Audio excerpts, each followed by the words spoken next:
Oh, prior to that, yes, Your Honor, but the real issue was conflict between grandma and her. All right, you want to raise your right hand? Do you solemnly, right hand? Do you solemnly swear and affirm the testimony you give will be the truth and nothing but the truth, so help you God? Yes. All right, you can lower your hand. State your name for the record. Vanessa. All right. Court is calling 2025 CR 0033530, State versus Vanessa Lynn Maraveete. All right, if I can have parties approach.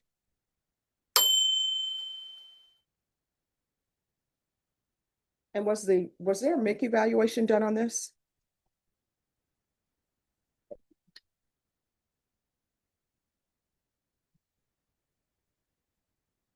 Can I have parties announced, please? Representative for the state of Texas. Denny Callahan defense. And are you Vanessa Maraveete? Yes, ma'am. All right, you entered a plea to injury to the elderly. According to your plea bargain agreement, the state is silent on your application. And there's an affirmative finding of family violence, and this is run concurrent with a county court cause number. All right, are there any witnesses, defense? No, Your Honor. All right, the court will hear your argument.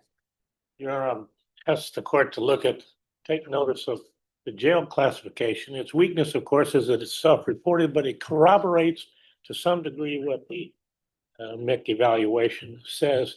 In the past, she's had mental illness problems, and less so now. And the number 2 point, Your Honor, is that the complainant in this case, in both cases, misdemeanor in your court, not interested in hurting this woman. She filed on prosecution, but there was a damage made by glass broken up against her eyes, so there was damage. She's remorseful for that. Her plan is to live with a 35-year-old friend of hers that she's known for a couple of years. There's no more contact between the boyfriend and the complainant, who is the boyfriend's grandmother. That's finished, that's over. And she doesn't plan to return to that. I asked the court to consider deferred adjudication with some type of supervision regarding where she's gonna live. Nothing further, Your Honor. All right, so let me understand this. So the facts of this case are that the elderly person was in an argument with her grandson. Is that correct? No, Your Honor, the other way. The It says, grandmother it said was- she had been arguing with her grandson and the suspect got involved. Oh, prior to that, yes, Your Honor, but the real issue was conflict between grandma and her. All right, you want to raise your right hand? Do you solemnly, right hand? Do you solemnly swear and affirm the testimony you give will be the truth and nothing but the truth, so help you God? Yes. All right, you can lower your hand. State your name for the record. Vanessa. All right, I'm having trouble hearing you. Louder. Vanessa. All right, so what is your relationship to the victim in this case? There's no relationship anymore. But, I was with her grandson. All right, so you, and how old are you? 24. 24. And how old is the grandson? He just turned 20 in January. All right, and you were living with her? I was living there for about 5 or 6 years You were living with her? with her and the grandson. All right, but that's her house, right? Yeah. It's not the grandson's house. So you come in and you live with the grandmother and the grandson. Yeah. And then she gets into an argument with her grandson. Mhm. And what was that argument about? I don't remember the exact details due to the fact that I was. I'm sorry, I can't hear you. I don't remember the exact details because I was under the influence. Under the influence of what? Xanax. All right. Talking to my face. So she's in an argument with her grandson, and then what do you do? So I was, I guess, like in the middle, I guess. There was a lot of things going on due to like a lot of abuse. you have said some things, but you haven't told me anything. So, Yeah, Your Honor, how Yeah. did she get hurt? So I got pushed into her. no, By the guard. that's not what this says, because if you were just pushed into her, then maybe you need a jury trial. If you're saying you were just pushed into her. But that's not what it says. In the police report, it says, while on patrol in a marked vehicle, I was dispatched to the listed location for an assault in progress. The caller stated his Whoa, pause for a second. This is the moment where facts start clashing. The suspect says she was pushed, but the police report tells a very different story. Visible head injuries, bleeding, and prior threats. This is classic courtroom drama. Witness credibility versus hard evidence. Ask yourself, who's telling the truth here? And notice how even small details, like the police dispatch notes, can make or break a case. Stick around, because how the judge interprets this will decide the stakes for Vanessa. brother and the girlfriend were arguing, and the girlfriend hit the grandmother. The caller stated the grandmother was bleeding from her head and nose. I arrived to the listed location and saw both victim 1 and O1 sitting outside on the porch. Victim 1 had visible injuries on her face and head. Victim had a small cut on the bridge of her nose, which was still bleeding. Victim had a small cut on the top of her head that was covered in blood. Victim also had a lump on the right side of her head. Victim said she had been arguing with her grandson. Victim said she had been arguing with her grandson, and the suspect got involved and began to argue with her.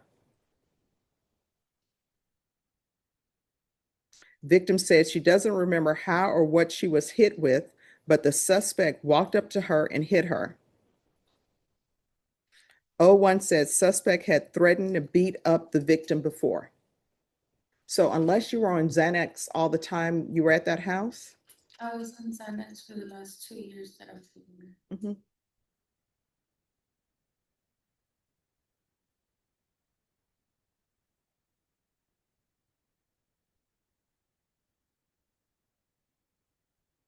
All right, is there anything else? Moment, please, Your Honor.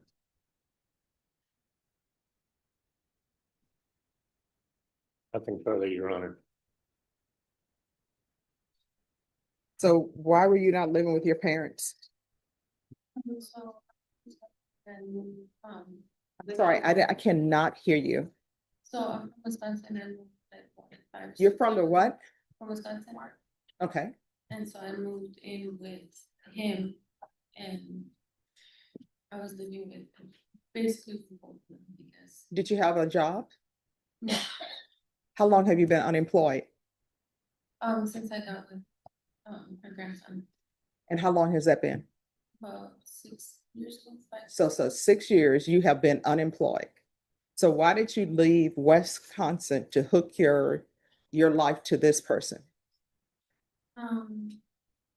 It's just being young. Because your parents said they didn't like him or something, and you decided to do it anyway? No, I just, my parents have approved, but at the time, And how old were you when you met him? so I met when I was 16, but I didn't start a relationship with him until I was 18. Mhm. Like about a week after I turned 18. And how far did you go in school? 9th grade. 9th grade? Yeah, so it sounds to me like you were not listening to your parents. Did your parents want you to get your degree or no?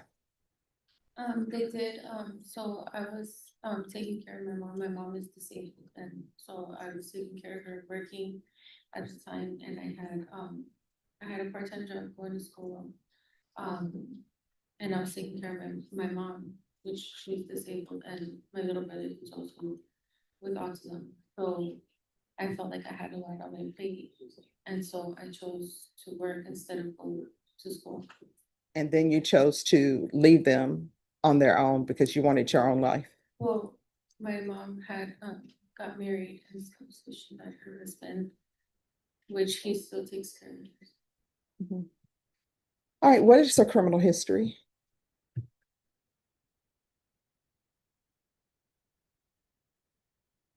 I don't believe. A lot of.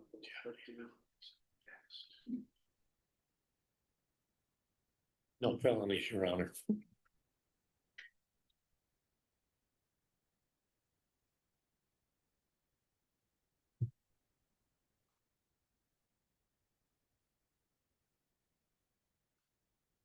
So the only history she has are just the two cases that have been before Your Honor, which is this injured elderly and then the concurrent misdemeanor.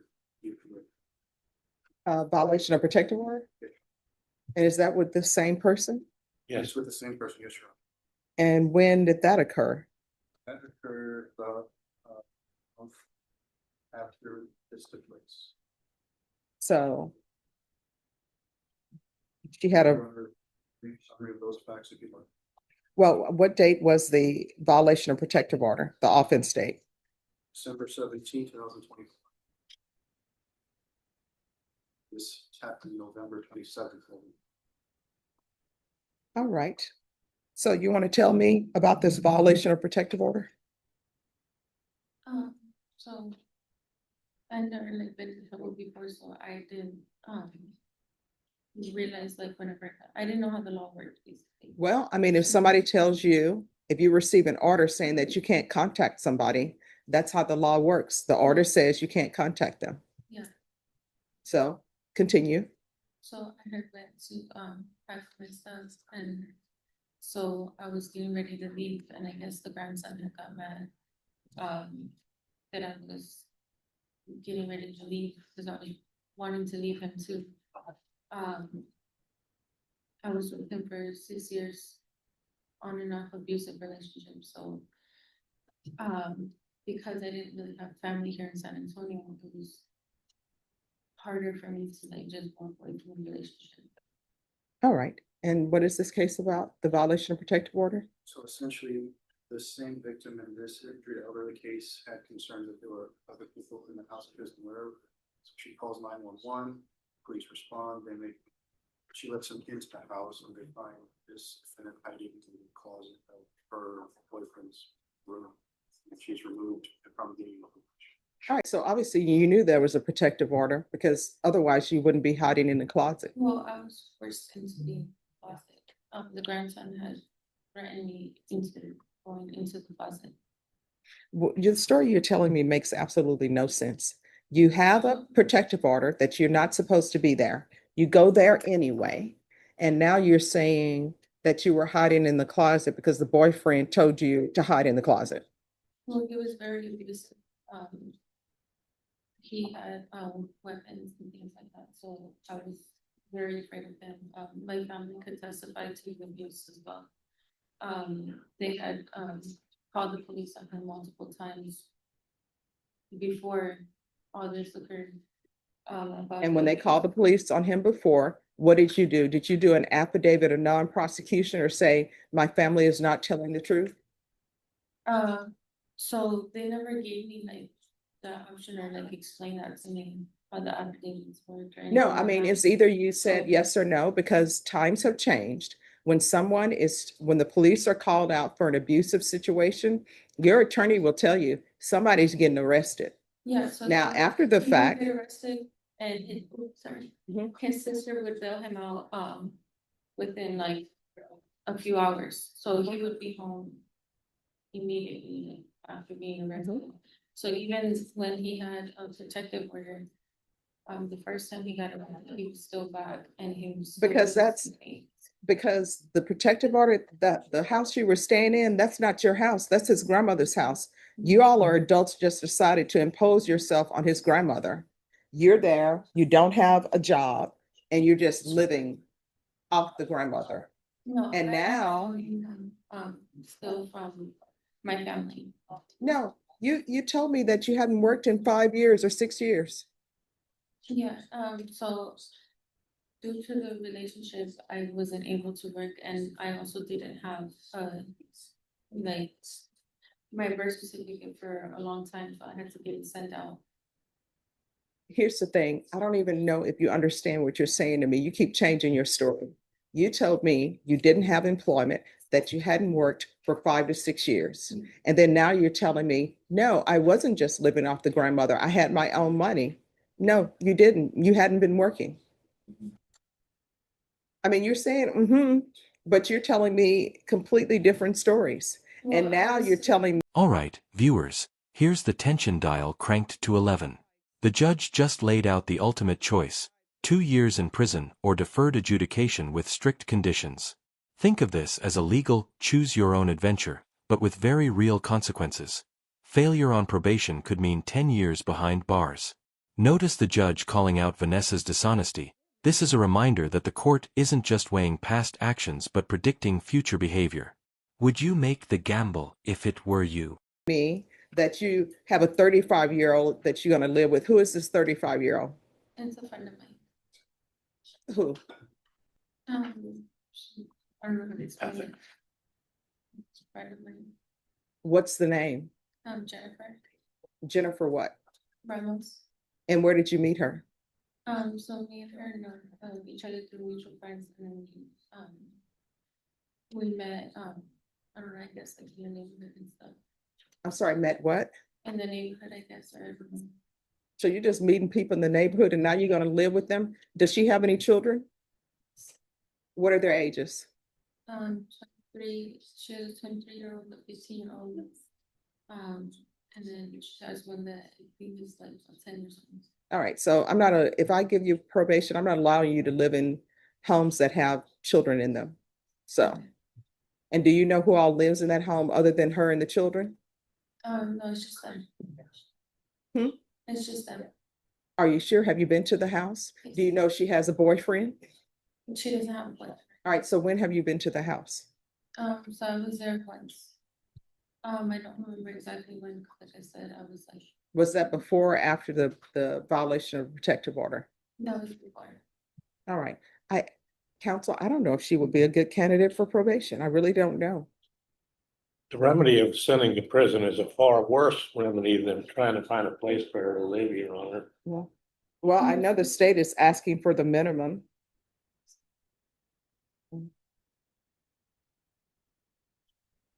And she applied for deferred adjudication.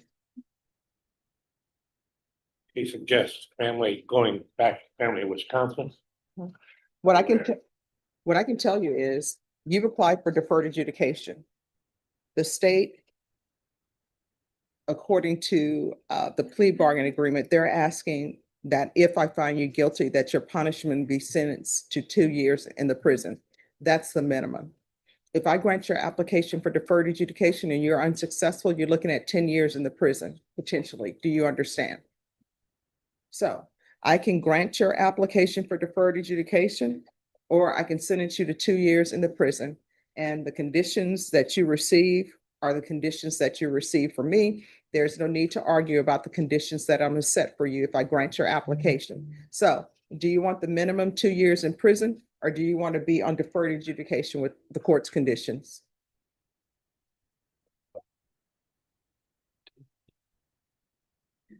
Are you sure? Because let me just tell you, you know yourself better than your attorney knows you, better than I know you. I know that you've been dishonest with me today, but your choices are, and you need to think long and hard about it. 2 years is the minimum. The range of punishment for this offense is anywhere from 2 to 10 years in prison. If I grant you deferred adjudication, if for some reason your deferred adjudication is revoked, you're looking at potentially 10 years in the prison and up to a $10,000 fine. So you know whether or not you can complete this successfully or not.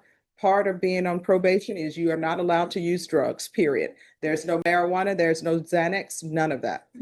And I'm not going to allow you to reside in any home with children. You're an adult, you need to get your own place, you need to stop depending on other people. Do you understand? So, do you want the 2 years in the prison or do you want deferred adjudication? All right. Yes. Yes.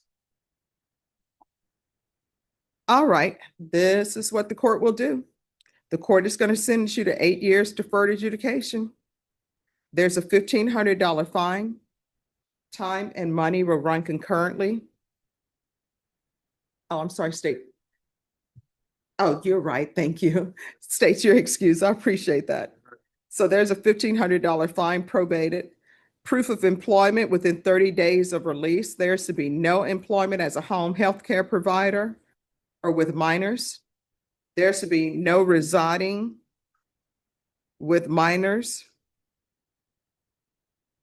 or anyone over the age of 55. There's to be regular reporting by Zoom or in person. There's to be regular random UAs. There's an affirmative finding of family violence. There's to be no contact with Carmen Rivas or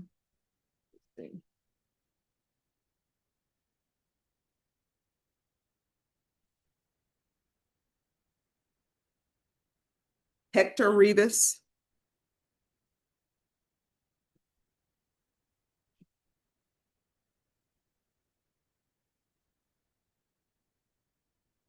This is to run concurrent with 2025 CC 003873.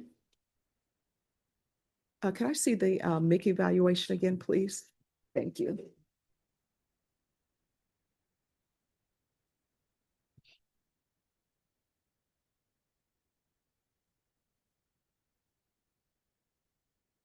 Thank you. In custody, the following: a referral to felony drug court and a TAP evaluation.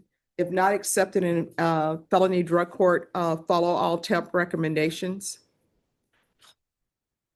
There should be 200 hours of community service restitution. 100 of those hours will be deemed satisfied. You're going to obtain your GED. Do you understand?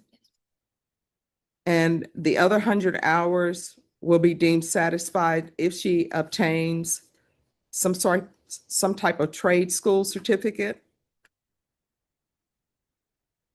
or higher level of education. Do you have any children? No. All right, and you're saying you're thinking about a transfer to Wisconsin? Yes. Which county? I'm not sure the exact county, but it's in Milwaukee. All right, let me see what Google tells us.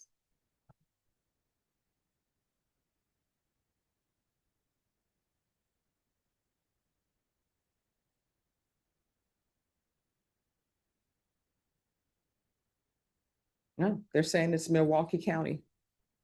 So transfer. And there it is, the final judicial mic drop.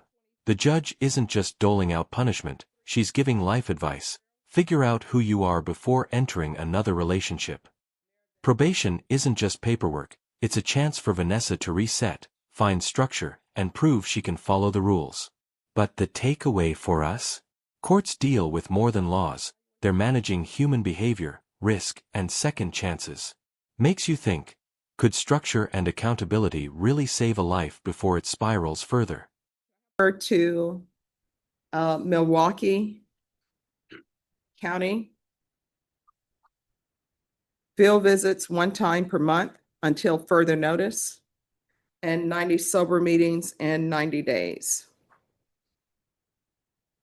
Probation, is there anything else? Is there anything else you need from the court in order to be successful? All right, did you review the trial court certification of defendant's rights to appeal with your attorney? Did you understand it and did you sign it? Because this is a plea bargain agreement, because I followed your plea bargain agreement, and because you waive your right to appeal, you do not have the court's permission to appeal. Because this is an affirmative finding of family violence, you're not allowed to own or possess any weapons or ammunition. If you have a question over what a weapon or ammunition is, you'll need to speak to an attorney. Do you understand? All right, yes. Judge, can you repeat the sober support meetings? 90, Okay, and anger management possibly? yes. I'll add anger management. All right, we can go off the record. Here's the thing, before you get in another relationship with anyone else, you need to get your life together and decide who you are and what you want to do in this world. You understand? she's in her world. Maybe probation will help her. Good luck. Thank you, Judge. You're welcome. Right over here, man.